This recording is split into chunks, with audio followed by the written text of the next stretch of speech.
नमस्कार, स्वागत है आप सभी का। आप देख रहे हैं न्यूज़ 18 इंडिया। मैं हूं आपके साथ ऋतिका सिंह। अभी तक रूस ये मानने को तैयार नहीं था कि काला सागर में तैनात उसके जंगी जहाज की तबाही की असल वजह क्या है। रूस ये भी नहीं मानने को तैयार था कि उसे मॉस्कवा नाम के जंगी जहाज के डूबने से कितना नुकसान हुआ। लेकिन अब रूस ने ये कबूल कर लिया है कि आखिर मॉस्कवा के डूबने से उसे कितना बड़ा झटका लगा है। रूस अब ये भी कबूल कर रहा है कि आखिर मॉस्कवा की बर्बादी की असल वजह क्या थी।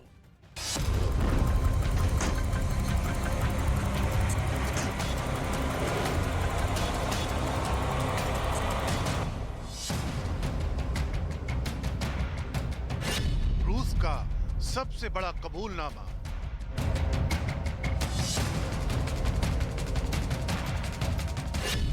जंगी जहाज की तबाही का सबसे बड़ा सच।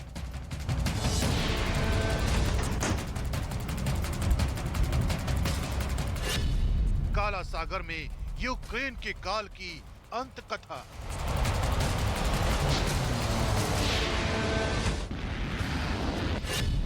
रूस के कबूलनामे में कितना सच, कितनी साजिश। ये रूस की रक्षा पंक्ति का वही जहाज है जिसकी तबाही ने पुतिन का पारा हाई कर दिया। ये काला सागर में यूक्रेन का वही काल है जो अब महज तस्वीरों का हिस्सा बनकर रह गया है। ये रूस का वही रक्षक है जिसके अंत की पटकथा लिखने का दावा खुद यूक्रेन ने किया था। ये वही मॉस्कवा है जिसकी बदौलत रूस ने काला सागर में मौत का चक्रव्यूह बिछा रखा है।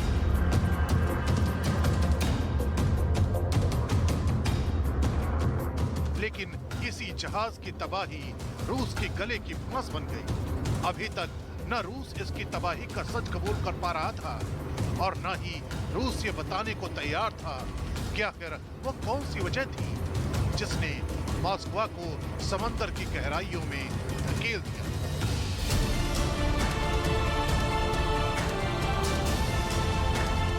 लेकिन कहावत है कि सच कभी नहीं छिपता।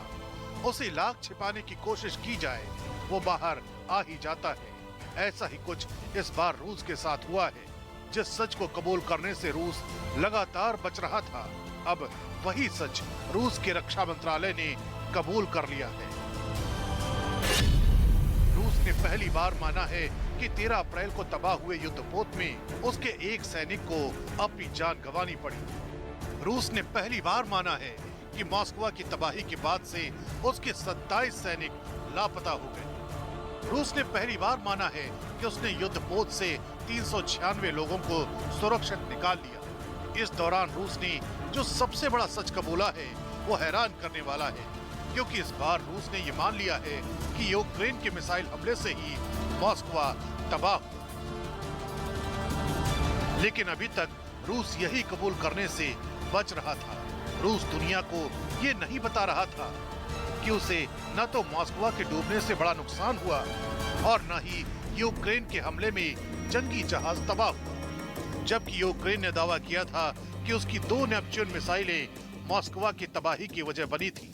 हालांकि रूस ने कहा था कि आग लगने के बाद जहाज डूब गया। रूस ने जानकारी दी थी कि आग लगने के चलते जहाज पर रखे गोला बारूदों में विस्फोट हो गया था। रूस ने यह भी बताया था कि मॉस्कवा के पूरे चालक दल को विस्फोट होने के बाद निकाल लिया गया था। लेकिन अब जबकि युद्धपोत को डूबे 1 हफ्ते से ज्यादा का वक्त हो चुका है, तो रूस खुद को हुए नुकसान की बात कबूल रहा है। दरअसल ये युद्धपोत रूस की एक ऐसी ताकत था जो जंग की शुरुआत से ही यूक्रेन के लिए तबाही का सबब बन रहा था। इसे समंदर में रूसी रक्षा बेड़े की सबसे बड़ी शक्ति माना जाता था। यही वजह भी थी कि रूस दुनिया को यह नहीं बताना चाहता था कि यूक्रेन के साथ जंग में उसने अपने सबसे भरोसेमंद युद्धपोत को खो दिया है।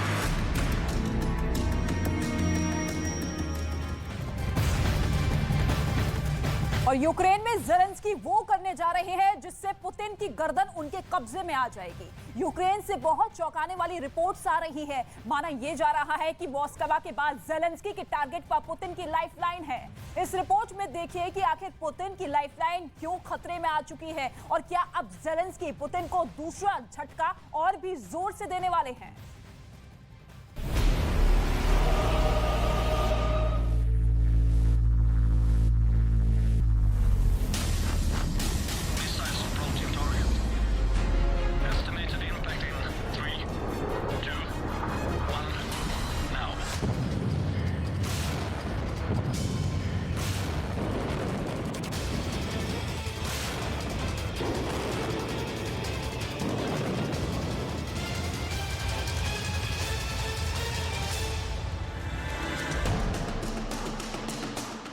क्या ज़ेलेंस्की अपने बंकर में बैठकर ऐसे ही बहुत बड़े हमले की तैयारी कर रहे हैं?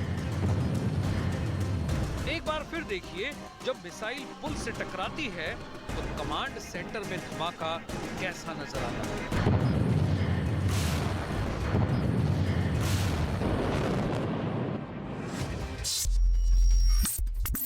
क्या ज़ेलेंस्की पुतिन को दूसरा झटका और भी जोर से देने वाले हैं? क्या मॉस्को के बाद ज़ेलेंस्की के टारगेट पर पुतिन की लाइफलाइन आ चुकी है? क्योंकि ये हमला हुआ तो पुतिन पूरे यूरोप पर बम बरसा देंगे। पुतिन की लाइफलाइन क्या है? कैसे ज़ेलेंस्की पुतिन की सांसें थाम सकते हैं? क्या रूस का गला दबाने के लिए ज़ेलेंस्की एक बहुत बड़े मिसाइल अटैक का प्लान फाइनल कर चुके हैं? ज़ेलेंस्की की पुल वाली साजिश के बारे में सुनेंगे तो पुतिन की तरह आप भी हैरान रह जाएंगे। ये है पुतिन की वो लाइफलाइन जिसने क्राइमिया पर रूस के कब्जे को पिछले कुछ सालों में और मजबूत कर दिया है। ये है क्राइमिया ब्रिज। इस ब्रिज के सामरिक मायने बहुत ज्यादा है। समंदर के बीचों बीच बना ये वो पुल है जो आज यूक्रेन में चल रहे युद्ध के पीछे कई वजहों में से एक है। ये पुल क्राइमिया पर रूस की हुकूमत को मजबूत करता है, लेकिन अब यूक्रेन में ज़ेलेंस्की अपनी सेना के कमांडर्स के साथ मिलकर इसी पुल को मिसाइल से उड़ाने की प्लानिंग कर रहे हैं। ऐसा इसलिए कहा जा रहा है क्योंकि यूक्रेन के national security and defence council के चेयरमैन ओलेस्की डेनिलोव ने कहा है कि अगर क्राइमिया ब्रिज को निशाना बनाने के लिए हमें कोई मदद करे तो बहुत अच्छा होगा। Танки «Леопард», бронетранспортери, протикорабельні ракети «Гарпун» – це те, що у вас є і чим ви можете допомогти захисту свободи і цивілізації Європи. Тому звертаюсь до вашої держави з проханням надати нам цю допомогу. Ми потребуємо посилення санкційного тиску на Росію. पश्चिमी मीडिया और उसके अखबार भी इसी खबर से पटे पड़े हैं। हेडलाइंस में बताया जा रहा है कि कैसे रूस का ये नया पुल ज़ेलेंस्की के टारगेट पर आ गया है। सब क्राइमिया ब्रिज की ही बात कर रहे हैं। पुतिन और उनकी सेना ने जब से ज़ेलेंस्की के इस प्लान के बारे में सुना है, तब से पुतिन की कुछ ऐसी ही तस्वीरों के ख्वाब आ रहे हैं।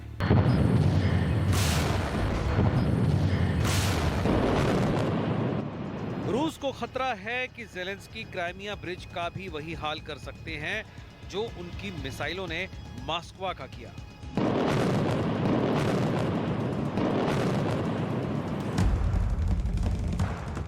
$3.5 अरब से ज्यादा की लागत से तैयार हुए इस पुल के 2 हिस्से हैं, यानी 2 समानांतर पुल बनाए गए हैं। इनमें एक रेल यातायात के लिए है, जिससे पुतिन तेजी से अपनी फौज की तादाद क्राइमिया में बढ़ा सकते हैं। ऐसी तस्वीरें कई बार आई हैं जब रूस के टैंक इसी रास्ते से क्राइमिया तक पहुंचाए गए।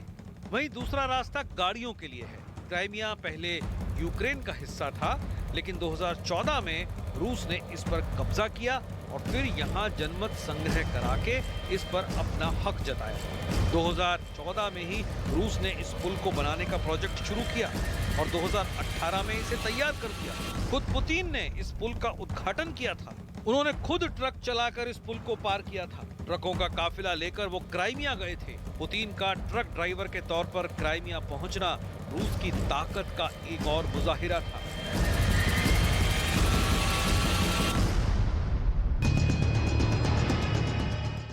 लेकिन इससे भी बड़ी पावर प्रोजेक्शन पुतिन ने जून 2020 में की, जब क्राइमिया को रूस से जोड़ने वाला रेलवे पुल भी तैयार हो गया। तब भी उद्घाटन पुतिन ने ही किया, जब वो उसी ट्रेन के इंजन में बैठकर क्राइमिया तक गए। पुतिन ने दुनिया को दिखा दिया कि अब क्राइमिया को उनसे कोई नहीं छीन सकता।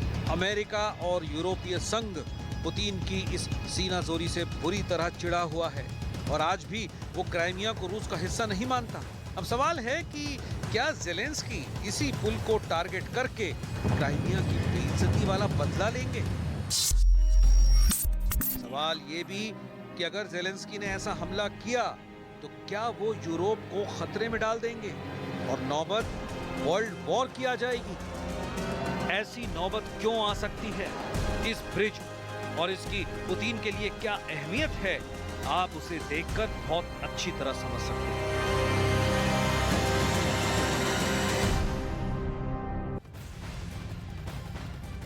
और पुतिन की यही लाइफलाइन अब खतरे में है। क्राइमिया ब्रिज के बारे में अब रवि ठाकुर आपको बताएंगे ग्राफिक्स के जरिए। क्राइमिया ब्रिज सिर्फ व्लादिमीर पुतिन का गुरूर ही नहीं है, बल्कि सामरिक लिहाज से भी यह रूस के लिए बहुत अहमियत रखता है। यह समंदर पर बना 19 किलोमीटर लंबा वो पुल है जो क्राइमिया और रूस के मेन लाइन को जोड़ता है। यह पुल अज़ोव सागर और काला सागर के बीच बनाया गया है। यह पुल क्राइमिया और रूस के बीच कर्च स्टेट, जो एक समंदर का छोटा सा गलियारा है, उसके दोनों किनारों को कनेक्ट करता है। इस पुल पर हमला हुआ तो क्राइमिया रूस से कट जाएगा।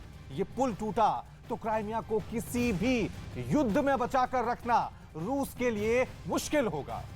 इस पुल को अब नेपट्यून या उसकी जैसी मिसाइल से तबाह करने की प्लानिंग की जा रही है।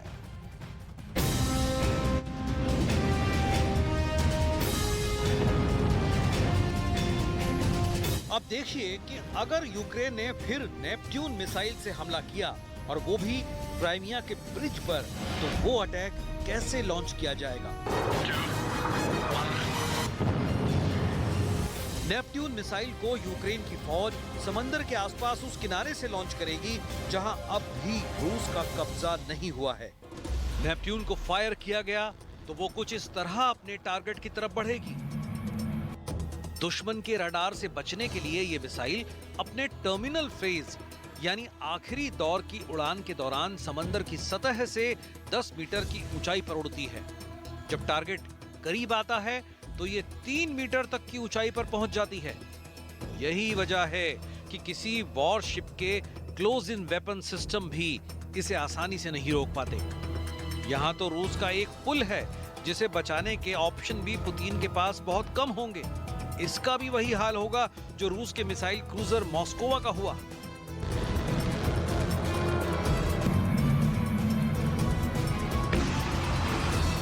ये मिसाइल समंदर की सतह से चिपक कर उड़ती है। इस रफ्तार पर किसी मिसाइल को निशाना बनाना आसान नहीं होता।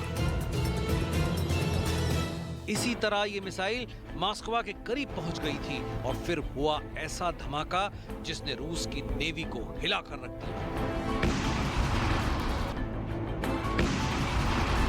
यूक्रेन ने इस हमले में 2 नेपट्यून मिसाइलों का इस्तेमाल किया था। इस हमले में इससे भी ज्यादा मिसाइल इस्तेमाल की जा सकती है। हमने यूक्रेन में तुरंत युद्ध विराम और समस्या के समाधान के लिए डायलॉग और डिप्लोमेसी पर बल दिया। हमने सभी देशों की क्षेत्रीय अखंडता और संप्रभुता के सम्मान का महत्व भी दोहराया।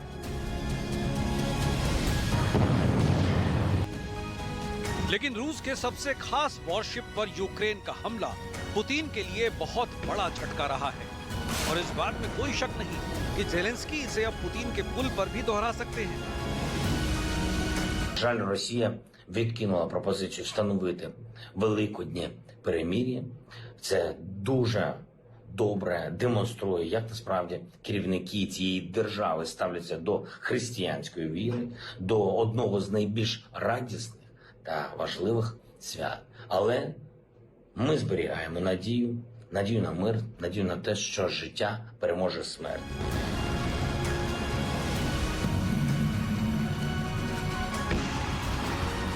यूक्रेन की ताकत अभी तक उसके डिफेंसिव मिसाइल सिस्टम में है, चाहे वो रूस की एयरफोर्स को रोकना हो या फिर उसके टैंक को। जहां रूस के फाइटर जेट्स को रोकने के लिए यूक्रेन ने अपने 3 एयर डिफेंस सिस्टम का बखूबी इस्तेमाल किया है। इनमें बक एयर डिफेंस सिस्टम है, S-300 भी है और कंधे पर रखकर फायर की जाने वाली स्टिंगर मिसाइल भी है। वहीं एंटी टैंक रोल में उसके पास जेवलिन से लेकर एन-लॉ मिसाइल है, जिसने रूस के टैंकों को भारी नुकसान पहुंचाया है।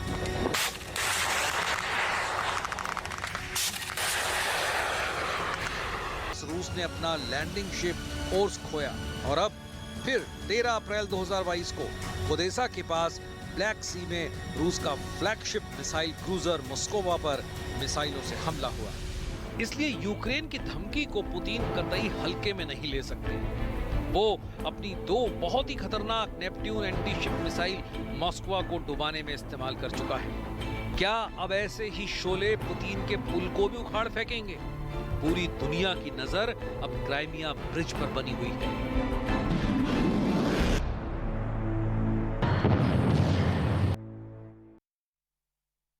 और इस वक्त एक बड़ी खबर आपको बता दें, यूक्रेन के खार्किव में रूसी सेना ने यूक्रेन की सेना की गोला बारूद के डिपो पर कब्जा कर लिया है। इस बात की जानकारी रूसी रक्षा मंत्रालय की ओर से दी गई है। रूसी सेना ने यूक्रेन के हथियार, बम, गोला बारूद और रॉकेट लॉन्चर सब कुछ अपने कब्जे में ले लिया है। ये बड़ा दावा यहां पर किया गया है कि किस तरीके से यूक्रेन के सैन्य डिपो पर कब्जा रूस की सेना ने कर लिया है। गोला बारूद, तमाम हथियार अपने कब्जे में रूस की सेना लेती हुई नजर आ रही है। खार्किव शहर की ये तस्वीर आप देखिए, जहां पर लगभग पूरी तरीके से कब्जा रूस की सेना कर चुकी है। और ये बड़ा दावा रक्षा मंत्रालय की ओर से किया गया है इस वीडियो के जरिए, तस्वीरों के जरिए, कि रूसी सेना ने यूक्रेन के हथियार, बम, गोला बारूद, रॉकेट लॉन्चर सब कुछ अपने कब्जे में ले लिया है। पिछले 2 महीने से लगातार जंग दोनों देशों के बीच में जारी है और ऐसे में पटखनी देने के लिए रूस की सेना लगातार अपने मोर्चे पर डटी हुई है।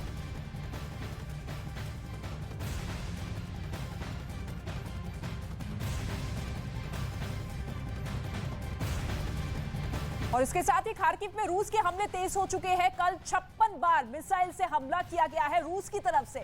इस हमले में 2 नागरिकों की मौत हो चुकी है, 19 लोग घायल हुए हैं। ये बड़ी खबर, बड़ी जानकारी सामने आ रही है कि किस तरीके से हमले तेज रूस की सेना ने कर दिए हैं। और आंकड़ा भी सामने रखा गया है कि इस हमले में अब तक 2 लोगों की मौत हो चुकी है और 19 लोग जख्मी हुए हैं। 56 बार मिसाइल से हमला किया गया है खार्किव में रूस की तरफ से। और बाद में आप देखिए किस तरीके से राहत बचाव का कार्य भी लगातार जारी है। यही वो रिहायशी इलाका है जहां पर रूस की सेना ताबड़तोड़ मिसाइल के जरिए, बमों के जरिए हमला करती हुई नजर आई। 56 बार हमला किया गया है इसी शहर में, इसी इलाके में। हालांकि अब रेस्क्यू ऑपरेशन जारी है। जो लोग वहां पर फंसे हुए हैं उन्हें निकालने का काम जारी है। आगजनी की तस्वीर आप देखिए, आपको बुझाने का काम भी वहां पर फायर फाइटर्स की तरफ से किया जा रहा है पानी की बौछारों के जरिए। लेकिन इसके साथ ही रूस की सेना दिन ब दिन अपने हमले तेज करती हुई।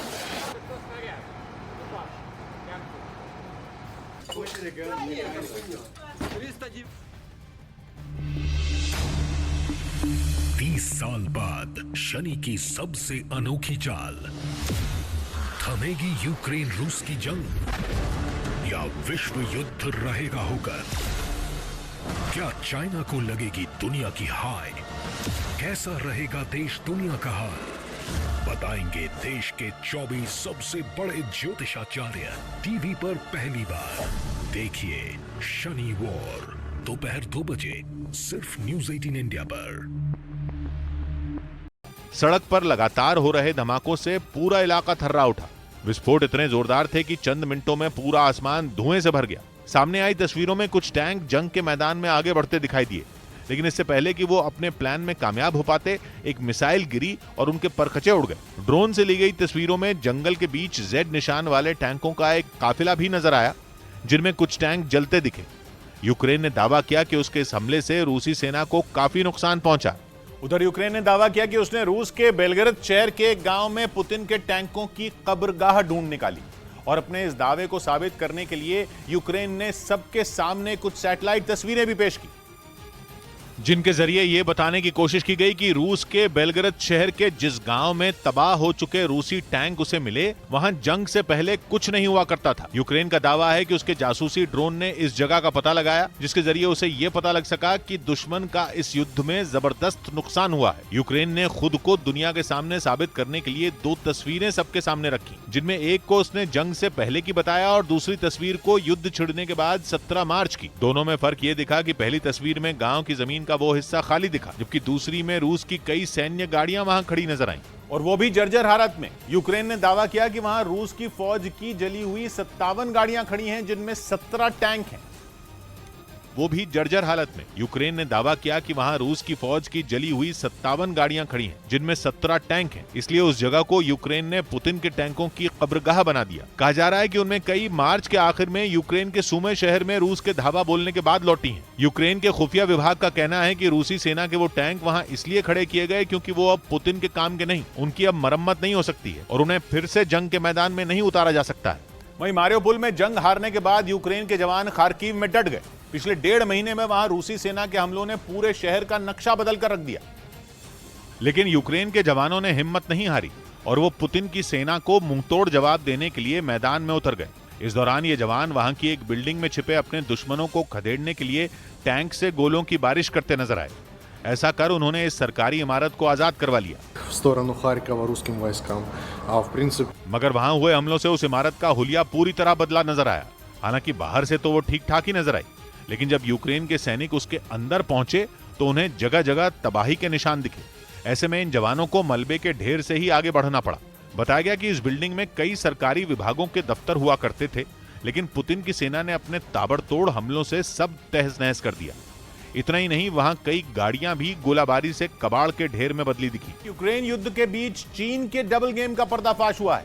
एक और चीन इस जंग की शुरुआत से ही खुद को रूस के साथ खड़ा दिखाने की कोशिश कर रहा है। उसने यूक्रेन पर हमले का विरोध भी नहीं किया, लेकिन दूसरी ओर वो अपने फायदे के लिए यूक्रेन को रूस से लड़ाई के लिए ड्रोन भी सप्लाई कर रहा है, जिसका यूक्रेन की सेना ने पुतिन की सेना के खिलाफ जमकर इस्तेमाल भी किया।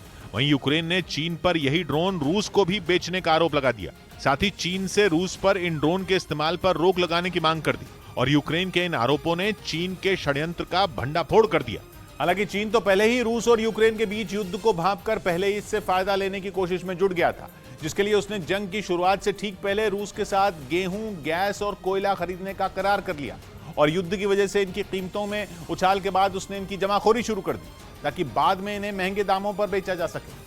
यही नहीं, चीन ने अपने गेम प्लान के तहत अपनी करेंसी युआन की तुलना में रूसी करेंसी रूबल की कीमत गिरने दी, जिसके लिए उसने रूबल की गिरती कीमत के बीच अपने देश में विदेशी करेंसी बदलने के रेट में ढील दे दी और इसका उसे फायदा भी मिला क्योंकि रूबल की कीमत गिरने से चीन के लिए रूस से होने वाला आयात बेहद सस्ता हो गया। इस बीच खबर है कि पहले से प्रतिबंधों की मार झेल रहे पुतिन को चीन ने धोखा दे दिया। रूस अपनी डगमगाती अर्थव्यवस्था को पटरी पर लाने के लिए चीन के साथ एक समझौता करना चाहता है, लेकिन जिनपिंग सरकार ने इस समझौते से अपने हाथ पीछे खींच लिए। असल में पुतिन चीन की कंपनी यूनियन पे के साथ एक डील करना चाहते हैं। बताया गया कि अगर ये डील कामयाब होगी तो रूस के लोगों को अपने देश और विदेशों में यूनियन पे कार्ड से पेमेंट करने की मंजूरी मिल जाएगी। इस सौदे को अमेरिका के मास्टर और वीजा कार्ड की काट के तौर पर देखा जा रहा है, क्योंकि यूक्रेन युद्ध शुरू होने के कुछ दिन बाद ही इन दोनों ने रूस में अपनी सेवाएं बंद कर दी थी और उनके इस एक्शन के बाद रूसी बैंकों की तरफ से जारी किए गए मास्टर और वीजा कार्ड ने रूस से बाहर काम करना बंद कर दिया था। ऐसे में इस मुश्किल से निकलने के लिए पुतिन ने अपने दोस्त जिनपिंग से मदद मांगी। मारियोपोल पर कब्जे के दावे के बाद यूक्रेन के साथ जंग में पुतिन की सेना ने अब पूरी ताकत पूर्वी यूक्रेन के डॉनबास इलाके में झोंक दी है। रूसी सेना के टैंक अब डॉनबास की सड़कों पर गरज रहे हैं। वहां के शहरों पर रूसी मिसाइलें मौत बरसा रही हैं। रूस की सेना ने हमले को और भीषण करते हुए वहां के रुबीजने शहर को रॉकेट और मिसाइलों से निशाना बनाया, जिसके बाद शहर का ज्यादातर हिस्सा काले धुएं की गाढ़ी चादर से ढका दिखाई दिया। एक जगह तो मिसाइल गिरने के साथ ही धुएं के पीछे आग की तेज लपटें उठती नजर आईं। फिर तो वहां एक के बाद एक कई धमाके हुए और शहर का वो इलाका मानो धुएं में गुम हो गया। एक साथ हुए इतने धमाकों के बाद थोड़ी देर तक वहां शांति बनी रही, लेकिन तभी शहर के एक दूसरे हिस्से में लगातार कई बम फटते हुए दिखाई दिए। इसी तरह रूसी सेना के हमलों से हो रहे भीषण धमाके शहर को रह रहकर दहलाते रहे और रुबीजने शहर पर हो रहे इन हमलों के बीच यूक्रेन ने फिर आरोप लगाया कि रूस के सैनिक उसके नागरिकों और रिहायशी इलाकों को निशाना बना रहे हैं, जिसकी वजह से बड़ी संख्या में लोगों की मौत हो रही है। यूक्रेन ने दावा किया कि रूस की तरफ से दागी गई मिसाइलें उन इमारतों को निशाना बना रही हैं जिनमें अब भी लोग छिपे हुए हैं।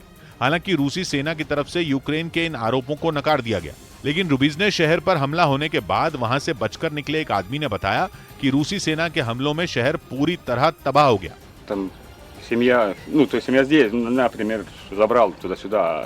खंडहर में बदलते शहर का हाल बताने वाला यह आदमी खुद किसी तरह हमले के बीच अपने परिवार को लेकर सुरक्षित जगह पहुंच पाया। उधर रूस की सेना ने पूरी ताकत से यूक्रेन के खार्किव पर भी हमला बोल दिया। वहां रूस के मिसाइल हमले ने बड़ी बड़ी इमारतों को तहस नहस कर दिया, जिसकी कुछ तस्वीरें भी सामने आई। उनमें एक तस्वीर में मिसाइल हमले में खंडहर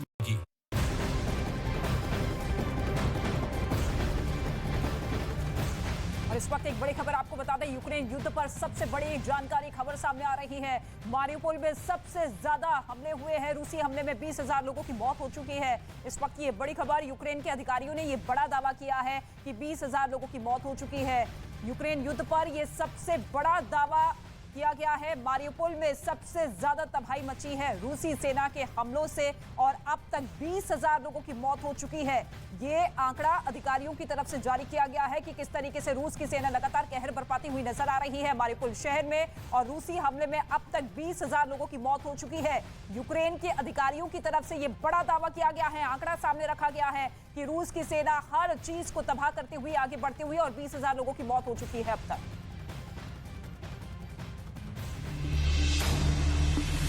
30 साल बाद शनि की सबसे अनोखी चाल, थमेगी यूक्रेन रूस की जंग या विश्व युद्ध रहेगा होकर? क्या चाइना को लगेगी दुनिया की हाय? कैसा रहेगा देश दुनिया का